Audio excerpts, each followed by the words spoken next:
If Denver Broncos rookie quarterback Bo Nix is named the starter for Sean Payton in 2024, will he pass for more than 20 touchdown passes this upcoming season? We'll tell you why we believe he can on today's brand new episode, Locked On Broncos.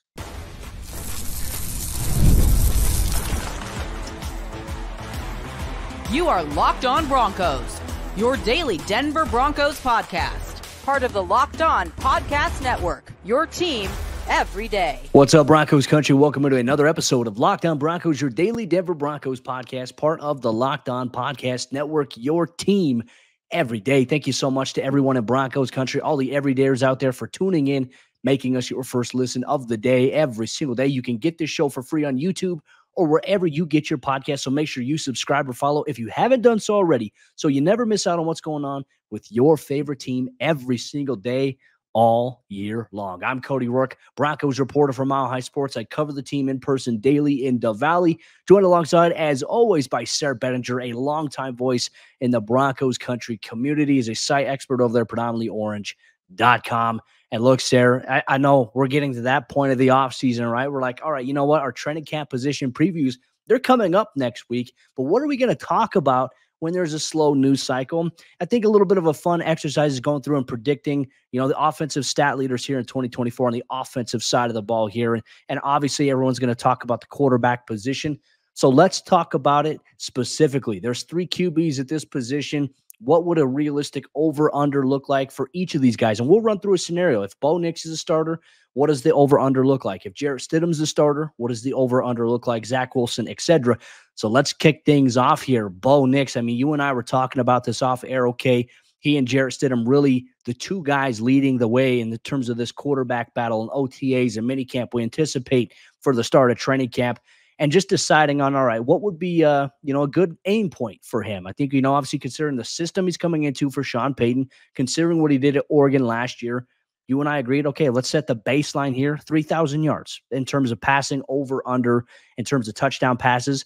We'll start off at 19 on the over, under. Now I want to ask your opinion here. Where do you think Bo lands in these categories? Like if he is the starter here for Denver, do you think he'll hit over or under 3,000 passing yards and over under on 19 potential touchdowns? Well, you kind of hope that it's over in both categories, obviously, because you want the ideal scenario. And I'm thinking that he can do that, right? And one of the interesting things that you and I found as we were going through before we started this show is that only 18 quarterbacks in the Super Bowl era have thrown for 20 touchdown passes as rookies. And not even John Elway did that. Nobody's done that for the Broncos as a rookie. So it's kind of an interesting situation when you talk about, things have changed a little bit in recent history over the last 10, 12 years. It's become a lot more common. We've seen that record broken time and time again. And you continually see guys jumping into that mix because NFL teams, they throw the ball all the time. And so we just not 100% sure how much the Broncos will emphasize the run, but because we know Sean Payton likes to throw the ball to his backs, I think it's safe to assume that Bo is going to get over 3,000 passing yards, especially if he plays every game, because now there's 17 games. It's much easier for these quarterbacks to get to 3,000 yards. And so I do think that we're going to see the 3,000 yards. The 20 touchdowns is really the interesting. When you say over under at 19, that's what we're saying there is that, well, if he gets 20 touchdowns, he joins kind of a rare club of quarterbacks throughout NFL history. And I think that he can do that. 20 touchdowns is it's roughly 1 per game with a couple of multi-touchdown games, right? And that's, that when you say it like that, it doesn't really sound like it should be that tough, but this is the NFL, so I think he can do it though. Cody, I don't know about you. I don't know where you stand on that, but I do think Bo can become, at least the 19th, if any of his peers also join him, but at least the 19th quarterback in, the Super Bowl era to throw for 20 touchdowns as a rookie. Yeah, no, I think it's certainly possible. And I think with all the rules that have shifted to favor offenses in today's NFL, I think if you can't reach a certain threshold there, I'd be a little concerned if that were, the case here. You look at what Bo did in just 14 games last season at the University of Oregon. We're talking about 4,500 yards passing. We're talking about 45 passing touchdowns compared to 3 interceptions. The year prior to that, 29 touchdowns thrown compared to 7 interceptions thrown. He threw for 3,500 yards. But, we can maybe look at this from a standpoint too, like QBs, like could he also have, instead of just passing touchdowns, could be total touchdowns? Like if you factor in, let's say maybe he gets 15, 16 passing touchdowns, but he runs in for 4 or 5, which is certainly attainable. Like Bo's legs are a very underrated aspect of his game, specifically at Oregon. I mean, can Sean Payton find a way to use that? I think in today's NFL, and I like the hypothetical that you threw out there. And look, Broncos country, we're having fun here. This is all hypothetical for everybody. And we're operating on the presumption that there are the quarterbacks we talk about, the players we talk about, play every single game of the regular season. And so I think, to be honest with you, over 3,000 for Bo, I think is very doable. Over 19, 20 touchdowns, I think that's certainly attainable for Bo as well. But that's going to lead us now to, the competition. Jarrett Stidham, if he starts in every game here for the Broncos, we set the passing over under at 3,000 yards, and also the same for him. 19 touchdown passes over under, because he and Bo in mandatory minicamp and OTAs have kind of been neck and neck. Sayre, I'll be honest with you. I think, okay, let's say if Jarrett Stidham starts every game for the Broncos this season, stays healthy, I think he could pass for 3,000 yards. I certainly think he can. I think he could pass for 19 or 20 touchdowns this season, whether he's on par or maybe one over. I think he can definitely do that. I think he can too, Cody. I mean, when you look at 3,000 yards, that's roughly 177 yards per game. And so, again, when you put it that Can't way, be any worse. Yeah, right. You can't possibly be worse than that. I mean, that's pretty bad, honestly. If you only got 3,000, I mean, that's tough. That's almost harder to do than not, So I think 3,000 is kind of the baseline number, especially if you play all 17 games. I do like the idea of him getting up to 20 touchdowns. And I think that might be, for me, that might be the ceiling for where Jarrett Stidham can go this season. That would be his first year as a starter, right? And like we said, I mean, not a lot of guys who are in their first year starting in the NFL get up to that point. And it's just a tough league. And we saw last year, I mean, we kind of hoped and thought that at the end of the season, he could come in and light it up a little bit and, run Sean Payton's offense, open up the rest of the field, like the middle of the field, and do all these things. I mean, he proved last year, it's just tough to come in and score touchdowns against NFL defense. It's very hard to do. I think 20 touchdowns would be kind of the maximum that I would see for Jarrett, as opposed to maybe Bo Nix. I think Bo Nix has the potential to maybe go up to that 24 or 25 range. Sayre, let's talk about Zach Wilson. Like, you look at his overall body of work so far. He's appeared in 34 career games. He's had 33 career starts, only 23 total touchdowns thrown in that span of games that he's appeared and played in.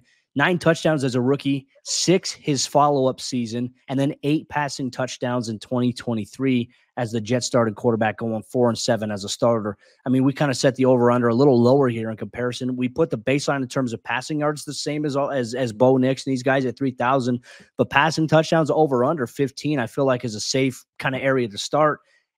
And based on what we've seen, I don't know if he'll get 15 or more. I think I would probably go the under there, which would mean that the Broncos are in trouble. Yeah, I mean, certainly that would be, I don't know if maybe even just him starting in general would put them in try. And to paint this picture of how easy it would be to get 3,000 yards, by the way, Zach Wilson averaged 189 passing yards per game last year. And like I said, 177 is all that's required to get to 3,000. So if he would have played all 17 games, he would have easily beaten the 3,000 mark. So I think he can do that. In terms of touchdowns, the problem has been the efficiency with which Zach Wilson operated offenses move the ball downfield to get into scoring range in the first place. I mean, it's not necessarily that the guy can't throw touchdown passes. It's that it's been really tough for him to move the ball consistently enough. And so that's where I think I would say maybe the under in the 1 touchdown per game department for me, or a little less. Like you mentioned, his touchdown to game ratio up to this point is not even 1-to-1. And so it's been tougher for Zach. And I think that that's an area of his game that it needs to improve overall. You need to be able to move the ball down the field, give yourself a chance to throw those touchdown passes, as opposed to just, like we saw a lot at BYU. He's hucking the ball downfield and making those big plays. And so to me, I would say under for Zach Wilson if he's starting all 17 games this season. Broncos country, as always, we want to hear from you. Your thoughts on all the quarterbacks, the stat lines in terms of predictive stats that we mentioned here for Bo Nix, Jarrett Stidham, and Zach Wilson. What's the over-under? Let us know if you're watching on YouTube or wherever you get your podcast. You can engage with us on social media as well. But we are going to switch now to the wide receivers. Courtland Sutton hauled in 10 touchdowns last season. Could he do the same thing here in 2024? That's the question we'll leave here on today's brand new episode, Locked On Broncos. Broncos Country. Today's episode, Locked On Broncos, is brought to you by our friends over there at FanDuel Sportsbook. And as you all know, at FanDuel, they are America's #1 sportsbook. And look, I love sports. I love them so much that I never want them to stop. I always want something to be on the television. I always want there to be a sporting event that I can go to. But as the playoffs wind down, we get fewer games, and the sports aren't sportsing like I want them to, and I'm sure like you want them to. But FanDuel lets me keep sports going whenever I want, and all I have to do is open up the app and dream up bets anytime that I'm in the mood. And this summer, FanDuel is hooking up all customers with a boost or a bonus daily. That's right. There's something for everyone every day all summer long. For example, some Denver Broncos team specials. They have Bo Nix to score 5+ rushing touchdowns in the regular season at +400. He's been useful with his legs, especially at the University of Oregon. An underrated aspect to his game. If you think he can do that this season, especially in some goal line packages, FanDuel lets you get in at +400 there. So head over to FanDuel.com/lockedon and start making the most out of your summer. FanDuel, official sports betting partner of Major League Baseball. Denver Broncos wide receiver Courtland Sutton could top his best numbers in 2024. We're going to talk about whether or not Courtland's going over under 10 receiving touchdowns. Maybe some of his peers at the receiver position, Marvin Mims, Tim Patrick, what are they going to do statistically this year? We're going to talk about that and more on today's episode, Locked On Broncos, and want to say thank you and give a shout out to every single one of you everyday listeners of Locked On Broncos. For you everydayers out there, you already know you can find this show free and available everywhere that you listen to podcasts, as well as if you haven't already, hey, jump over to YouTube, hit subscribe at Locked On Broncos on YouTube so you can follow along with us over there and watch the show. Get us to the top of your algorithm. And you know what? Stay on YouTube for Locked On Sports Today. It's a free 24/7 sports streaming channel bringing you can't miss analysis, opinions, news, and more. Streaming once again 24/7 on YouTube or on the free Amazon Fire TV channels app, all part of the Locked On Podcast Network, your team every day. Courtland Sutton set a career high with 10 receiving touchdowns last season, Cody. I don't know. Can he top that? And a big point of debate lately has been whether or not Court can get to that 1,000-yard mark, which he achieved in 2019. He could be in line for a really big season this year if Bo Nix or whoever starts at quarterback is able to properly feed him the ball. Yeah, and I think a lot of it too, I said this earlier in the offseason, I feel like Denver, from a weapon standpoint, offensively, at least at wide receiver, I know that they've got 3 proven guys with the 4th guy that we think can be, a star if used the right way in Marvin Mims. That's the hope there. And then you have some solid depth, unproven talent behind them. I think that Denver's going to have more balance this year, Sayre, in terms of spreading the production out a little bit. So does that mean that Courtland gets 10 touchdowns? I've got him going under 10 touchdowns this year. I could see him with 6 or 7, but I will hit the over on 1,000 yards this season. I think that's where you maybe see if he doesn't have 10+ touchdowns, I think you will see him have a big production in terms of yards receiving throughout the air, whether that's from Bo Nix, Jarrett Stidham, Zach Wilson, maybe. Will he get that with Zach Wilson or Jarrett Stidham? I don't know. Like that, it's all the chemistry thing. But I think Bo's the guy right now. When you look at what he's done at the college level, you look at how he's got the offense down so far. Like he's going to be somebody that vibes and connects well with these receivers early on. I think Courtland will get over 1,000 yards. I think he'll get under 10 touchdowns, though. Where are you at with this? And then we'll get to Marvin Mims.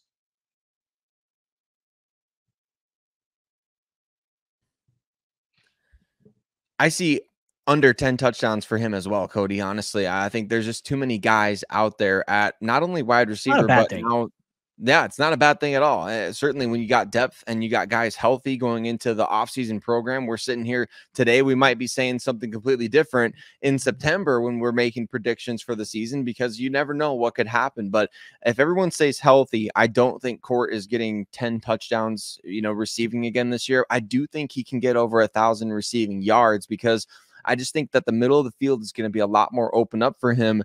And I think he's going to be much more effective in that way. So in terms of Marvin Mims, we were all frustrated last year with, the usage and his involvement in it, including Sean Payton. I think Sean Payton has said, we didn't do as good of a job as we could in terms of getting him involved. And now Jerry Jeudy's out of the picture. I know there's still a lot of other talented receivers in the mix, but Marvin, to me, I struggle with the picking the exact number here. I think we went with 700 receiving yards as his over-under and 5 receiving touchdowns as the over-under. I'm saying I think he can get over in both of those categories. I think we could see a little breakout season here for Marvin Mims. What do you think, Cody, for Marvin in 2024?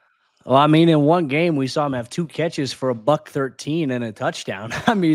Just in one game on 2 catches, he got a good portion of that chunked away if we're going by that logic.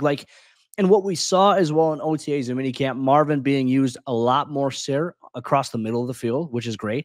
But you're now seeing a concerted effort for the deep ball, getting behind the defense. Like we saw that a few times in practice this offseason. So if Sean can find a way to say, you know what, this is exactly how we're going to use this guy, I like the idea of him getting a little bit over 700 yards because he's one of those guys that can have 2 catches for over 100 yards very, very quickly in a game because of his speed, right?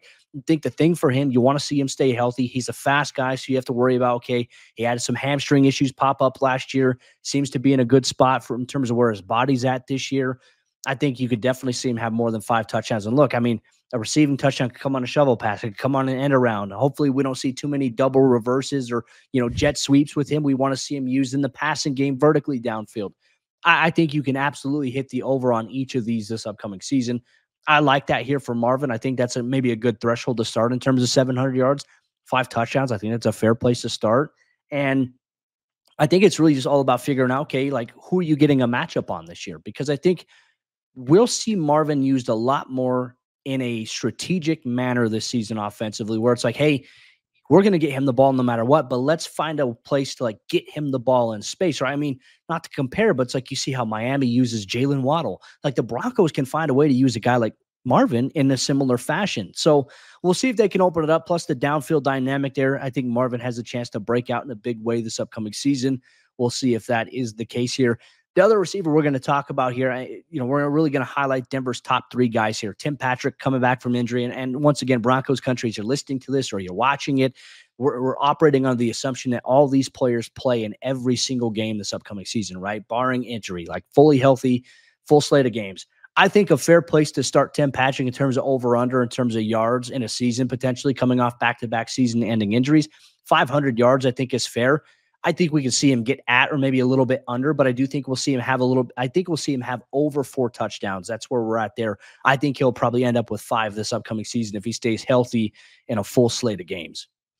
I think so too, because I think he's going to ultimately maybe hawk a couple of touchdowns from Courtland Sutton, as we talked about a little bit ago, and especially in the red zone where his big body can be put to use there in terms of those one-on-one matchups. And so I think he will definitely take a few TDs in terms of playing all 17 games. If he gets 30 yards a game, that's 500 yards. So again, the bar is what it is. And so I think Tim Patrick, like you said, Cody, right at or around 500 would be awesome. Like that would just be awesome to see after missing 2 straight seasons, right? I don't think there would be anything negative about that to say, well, he only got 500. I think if the Broncos have a guy going for over 1,000, a guy going for over 700, a guy for going for 500, like that's a lot of passing yardage to go around. Not to mention the running backs will get involved, tight ends, things like that. So we got to also remember, like, it's not just the best case scenario for each of these guys. Like not every receiver can be wide receiver 1. Not everybody. I mean, this ain't the 2013 Broncos where you had 5 guys with over 1,000 yards from scrimmage and 5 guys with 10+ touchdowns.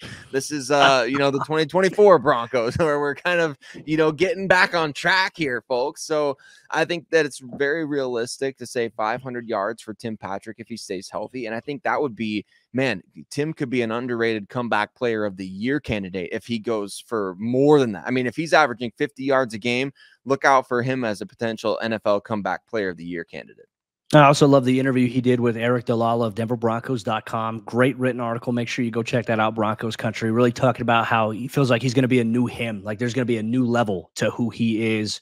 And that's why he made the switch to number 12, because after his injury at Utah, he said he made the switch to 12 and kind of went off a little bit. So we'll see if that's the case here for the Broncos receivers. And as always, Broncos Country, let us know your thoughts on our over-under set here on Courtland Sutton, Marvin Mims, Tim Patrick. Feel free to include yours on social media or in the comment section if you're watching Lockdown Broncos on YouTube. But now we're going to get to the running backs. Yes, folks, if the running game is going to be better in 2024, who leads the way here for the Broncos in terms of rush yards and rushing touchdowns. We'll dive deep into that here on today's brand new episode, Locked On Broncos.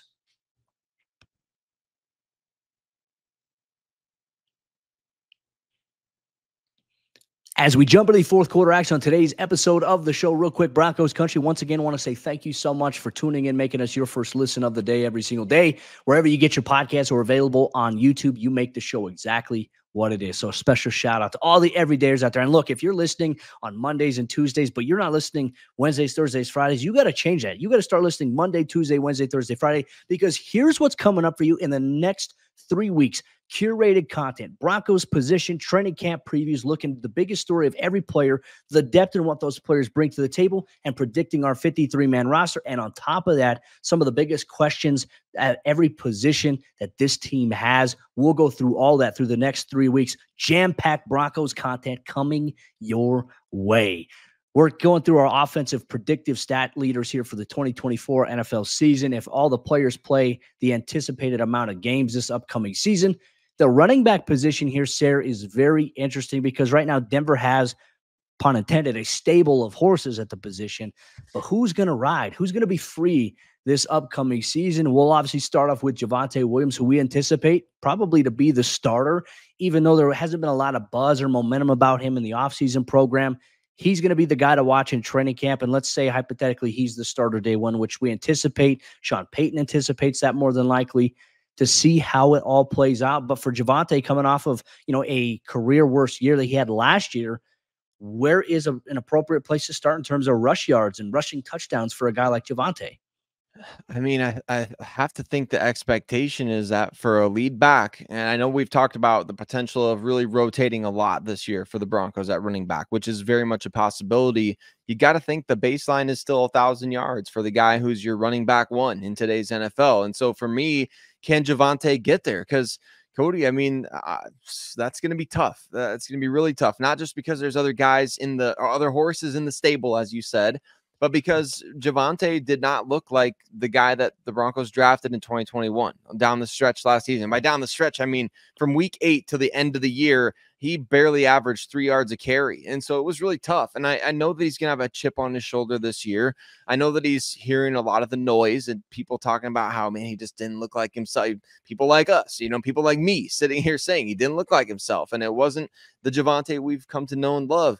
I hope we see him drag in defenders on the way to 1,000 yards. I hope we see the best year of Javonte Williams' NFL career in 2024. Because you know what? Then the Broncos would have to franchise tag him or give him an extension, keep him around. You want to see that because the team has not drafted enough cornerstone guys offensively. And you need to have that from Javonte. He's got to step up. So to me, I'm saying let's put this in the air. I'm saying over 1,000 yards for Javonte this year. I'm going to say career year for Javonte Williams in 2024 and setting marks in rushing yards, rushing touchdowns, etc. I think he's going to have a big year this year in response to the way that he played last season.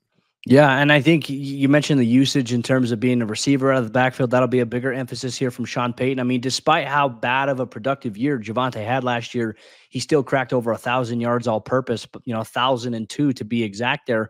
The one thing I want to highlight here is Sayre, we look at his volume in 2023, 217 carries last season, 774 yards. If he can kind of just get back to who he was, like his rookie season, 203 carries for 903 yards there, 4 touchdowns.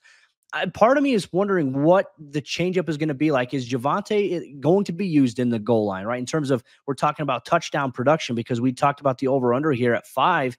Like, are they going to use him more in the red zone? Like, there were times where they just used Samaje or Jalil because, hey, Jalil's fast, he can get in. But there were times where Javonte was in the red zone and defenses would stymie up. Like, I remember specifically, what was it, doing in the Patriots game, Christmas Eve? The Broncos, great start, DJ Jones, sack, strip, fumble, whatever. Broncos get the ball. They couldn't even punch it in. Like, it was that point. And Javonte, the first had 2 carries in a row where he had a chance to do it and couldn't get it going. So for me, I want to see him bounce back with a vengeance this upcoming season. I think the dynamic that I'll talk about here, I don't think he gets 1,000 yards. I think he gets under it, but it's not because he's not going to be productive. I think it's just going to be because Sean Payton will use a variety of different backs, I think we will see a true by committee approach. And if, let's say that is the case here, Sayre, if Javonte can rattle off 1,000 yards, even in a role where they're using 3 backs, that's huge. That's a big step forward. That would alleviate a lot of the concerns you had about the future of him going forward. I have him at about 750 yards where I think he's going to get, but I think he's going to have 6, 7, 8 touchdowns on the ground this upcoming season. I think there's going to be a lot of production there for him. Now let's go to, I think the other guy that you and I have kind of been in agreement on, a little bit of a tease. The 2 guys we think will be on the 53-man roster for the Broncos at running back. We'll bring up Jaleel McLaughlin at this point. He kind of seems like a shoo-in. Jaleel was so special last year. We kind of have him set up at like scrimmage yards here versus rushing yards in totality. I think scrimmage yards, I think a guy like Jaleel can perfectly match 1,000 yards from scrimmage as a receiver and as a rusher collectively because of what he offers as a versatile back, especially if Sean Payton finds a way to use him in that joker role that he's been talking about forever. If he averages 8 to 12 touches per game, let's say on the low end, I think 8 would be the very, very bottom of the low end. And then 12, I think, is kind of the top of even the low end. So I think if you project the low end of touches for Jaleel this year, I still think he's easily going to eclipse 1,000 total yards from scrimmage. I think last year we saw, just the tip of the iceberg in terms of what he's capable of doing with it. The passing game is where he's able to get so much more. I don't know what the proper word is here, Cody. Just better involved overall. Maybe properly used is the way to put it. Last year, they tried to kind of force feed him some touches to get that speed in the open field, and we just didn't see it work out. We saw defenses key in on that, and they were able to kind of stop him. I think overall, as he grows as a player and as Sean Payton, continues to figure out how he wants to use these guys in his scheme, I think it's going to be easier, if I can say it that way, for Jaleel to create in the passing game. And so to me, he's the clear and obvious, joker, jack of all trades, whatever you want to call it. If the Broncos maximize what he does best all year long, 17 games, there's no way you should come away from this season without him having at least 1,000 scrimmage yards. That would be bad if he doesn't.